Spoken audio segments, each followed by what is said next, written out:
Hello?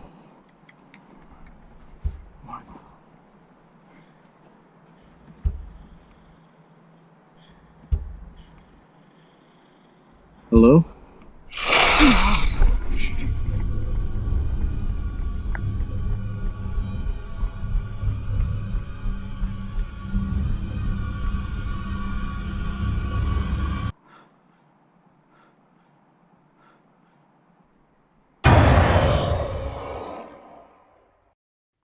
If you weren't too scared and are still here, start off by taking Vaseline and putting it on your eyebrows, your hairline, around your face, anywhere that you have small hairs that liquid latex could stick to, because that's what we're going to be using today. Take a wedge sponge and pick off the edges so it's uneven, and that's going to help make the texture for the liquid latex. Now, this product is usually white, but this one I specifically use is Mehron liquid latex in a light flesh color, so that's why it's not super bright white.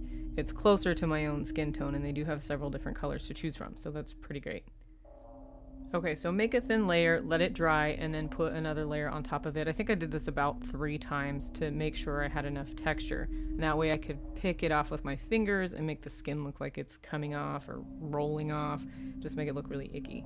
And then seal it in with powder. And then I took a little bit of green paint and foundation and mixed it in a cup with a foundation brush and lightly put it over the top of everything. I wanted it to look like you're starting to get sick and turning, but you haven't been dead for a long time. You're just at that mid-infection stage. So once you have the foundation all over your face, you can use the brush and your fingers to soften and smooth out the edges around your nose and eye area and the forehead, and then also don't forget your neck too.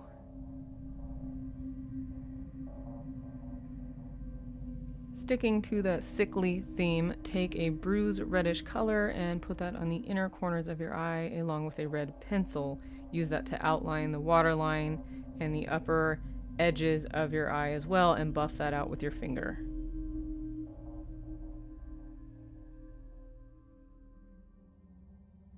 Now take a small liner brush and very little water and make some pulling, dragging motions underneath the eye and on top of it to give the look of broken capillaries and veins.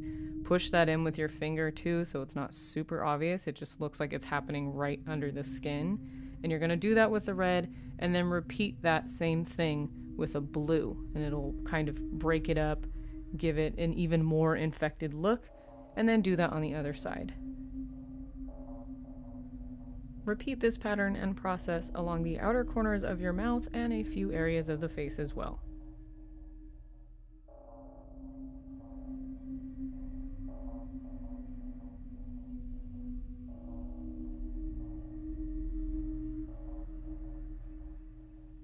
Taking a dark red paint and a fluffy eyeshadow brush, go along the inside and outside edges of the spots where you picked out the liquid latex to make that skin look very bruised and painful, and then also the areas around your nose, kind of like when you get an actual cold and you blow your nose one too many times and it becomes irritated.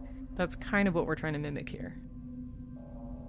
Now, to make the skin show how even more diseased it is, go back in the holes that you picked out and fill it in with a bright green face paint. Once you dilute it with a little bit of water, it won't look so stark green and it'll just make for a cool effect. Now back with the deep red, but lightly putting it on the forehead, I wanted to create sort of a bruising effect where the head is hitting the fence. And go back in, fully load your brush with the red paint, and go around the skin tears so we can make it look even grosser and even more bruised and irritated. Now you can stop right there or go one extra step and use a product called Glycerin. It's normally meant to simulate tears or sweat. In this case, it's used to just make the wounds look a bit more oozy and sickly. Kind of great for a zombie look. Now pop in some contacts and you're good to go. Alright, here is our final infected zombie look. If you enjoyed this, please like and subscribe. You can find me at Bengal Queen on Instagram, Snapchat, and Twitter. Thank you so much for watching, and I'll see you next time.